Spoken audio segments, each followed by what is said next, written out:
Kamaram Lecture in Commerce. Today I am going to teach about tax system in India. Usually, before independence, also even kings also used to collect money from the people for the welfare of the people as well as the welfare of their kingdom and also to control and protect their kingdom. So for that, they used to collect money. So in gradually that money, even after getting independence, also the government of India used to collect money from the people to protect the nation as well as to protect the country as well as to protect the people welfare in the country. For that, they used to collect some funds from the people only. Later on, it may be treated as a tax only. So after getting independence, the government used to collect taxes from the people only. It may be the responsibility of the people to serve the nation. So usually in tax system, the structure of tax in India is divided with two categories only. India follows a federal structure of tax system that compares of two categories. It may be the direct tax as well as indirect tax. In generally, direct tax means the tax which we are collecting on income is called as direct tax. But in scientifically, we can say the direct tax means the burden of which cannot be shifted to anybody else and thus it is levied on the assessee and has to be borne by the assessee himself. For example, direct tax are example of income tax, wealth tax, corporate tax, estate duty, etc. The same way, indirect tax means actually, in generally, indirect tax means the tax which we are collecting on expenditure is called as indirect tax. But whereas in scientifically we can say that indirect tax is a tax which is levied on one person, but the bond by the tax keeps shifting to the another person in the production or supply chain, and is finally borne by the ultimate customer only. Like that, it is treated as an indirect tax. Usually, indirect tax it has more example is there. There is a various indirect taxes are there in India. For example, excise duty, value added tax, central sales tax, import duty, export duty, service tax, octroi, entry tax, luxury tax, stamp duty, property tax, road tax, entertainment tax, taxes on lotteries, and also the getting and gambling. Like that, there are various indirect taxes are there. But even though there are more indirect taxes are there, it has some futures also. Why the government of India used to collect more indirect tax means it has some futures are there. What are the futures of Indian indirect tax means the first one is the basis of living. Usually we used to collect taxes from manufacturing units, imports, exports, purchase, sales, rendering of the service. When we are rendering the above services, usually the government used to collect taxes from the customers only. The second feature is paid by taxpayer, borne by the tax bearer. So usually the tax when we are paying taxes, ultimately the middleman will collect the tax and he will pay on behalf of the payer to the government. The third one is it will give the more revenue to the government. The major source of revenue to the government also the indirect tax only. The fourth one, these taxes are paid indirectly to the government, and also the government will get taxes even for manufacturing goods, exports, imports, purchase, sales, and rendering all services. So altogether, they are getting all types of taxes from the person who are going to purchase the material or selling the product. Next, there are some advantages are there for indirect taxes only. Usually, the indirect tax will get a more advantage. It can give more advantages to the customer. The first one is the role in development of economy. By getting income tax, the economy of there is a development of the Indian economy will be increasing. The first one is the role in development of economy. The second advantage is the regulation of international trade. It is encouraging to promote the international marketing systems only. The third one is it can control the wastage of expenditure.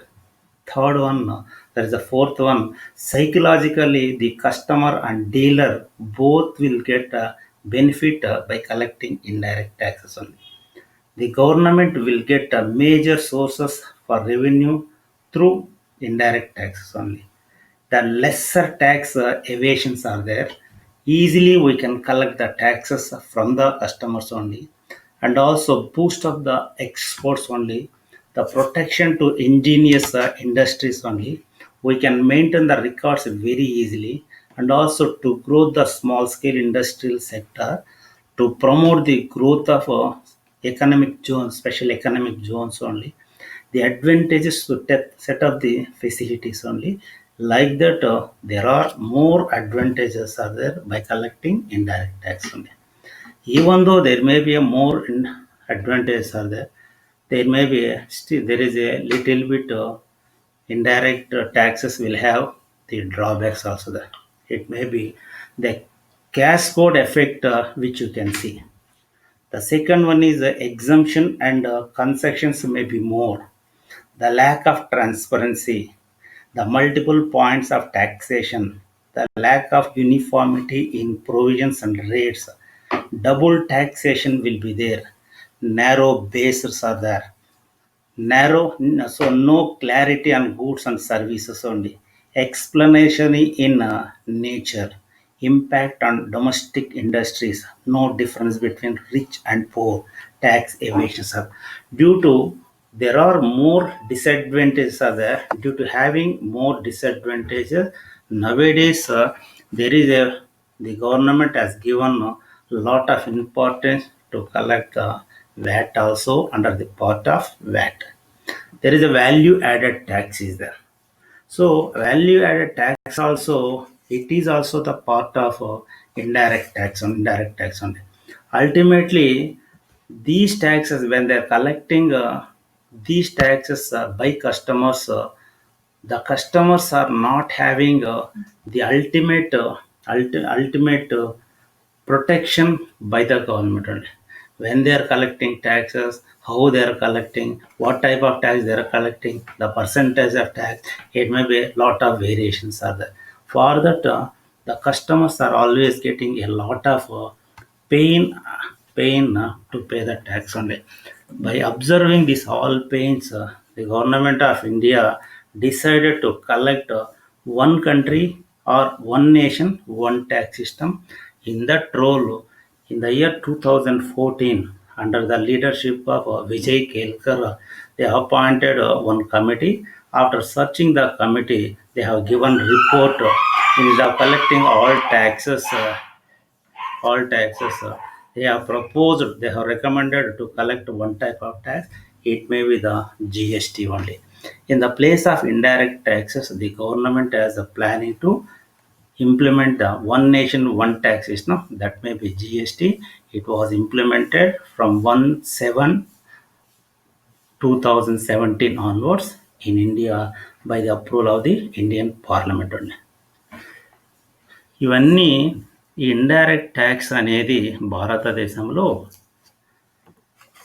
ఏ విధంగా ప్రత్యక్ష పన్నులు పరోక్ష పన్నులు ఉందో అదే విధంగా విలువ ఆధారిత పన్ను కూడా వసూలు చేస్తుండేవారు. ప్రత్యక్ష పన్ను అనేది ఆదాయాలపైన వసూలు చేసేదాన్ని ప్రత్యక్ష పన్ను అని. శాస్త్రీయబద్ధంగా ఎవరైతే ఆదాయం పొందినారో వారు మాత్రమే చెల్లించేదాన్ని ప్రత్యక్ష పన్ను అని. ఉదాహరణకి ఆదాయ పన్ను, సంపద పన్ను, కార్పొరేట్ పన్ను, ఎస్టేట్ పన్ను అనేది. అదే ప్రకారము పరోక్ష పన్ను అంటే వ్యయాలపైన వసూలు చేసే పన్నులను పరోక్ష పన్ను అని అంటారు. అదే శాస్త్రీయంగా ఎవరైతే వినియోగదారుడు తాను చెల్లించే పన్ను నేరుగా అదన కాకుండా మూడవ వ్యక్తి ద్వారా చెల్లించబడుతుంది కాబట్టి దీన్ని పరోక్ష పన్ను అంటారు. ఉదాహరణకు విలువ ఆధారిత పన్ను, వాణిజ్య పన్ను, ఎంటర్టైన్మెంట్ ట్యాక్స్ అనేది, ఆక్ట్రాయ్ పన్ను మొదలగునవి వస్తాయి. ఇందులో అనేక ఇండైరెక్ట్ ట్యాక్స్లో పరోక్ష పన్నులో అనేక రకాల లాభాలు ఉంది కాబట్టి భారత ప్రభుత్వం ఇంతకాలము ఈ యొక్క ఇండైరెక్ట్ ట్యాక్స్ పరోక్ష పన్నును వసూలు చేస్తున్నది.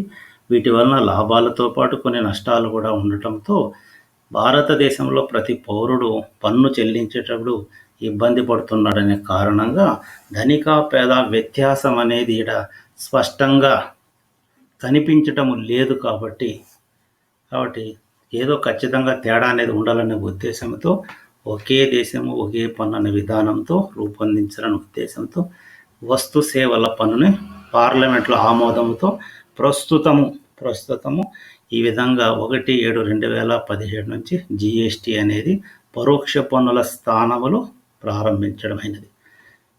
ఇది ఇండైరెక్ట్ పరోక్ష పన్నుల వరకు.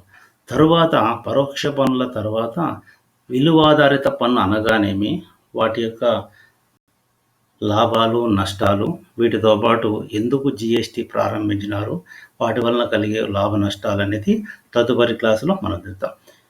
ఇన్నిటికీ ముఖ్యంగా నిన్నటి క్లాసులో మనం చెప్పిన విధంగా సిలబస్ అనేది యూట్యూబ్లో లింకప్ చేసినాము. దాన్ని అందరూ డౌన్లోడ్ చేసుకొని ఆ సిలబస్ అంతా ఒక్కసారి నోట్ చేసుకొని పరిశీలించినారంటే ఈ సబ్జెక్ట్స్ అంతా సులభంగా అర్థమవుతుందనేసి ఆకాంక్షిస్తున్నాను. ఇంట్లో థ్యాంక్ యూ వెరీ మచ్.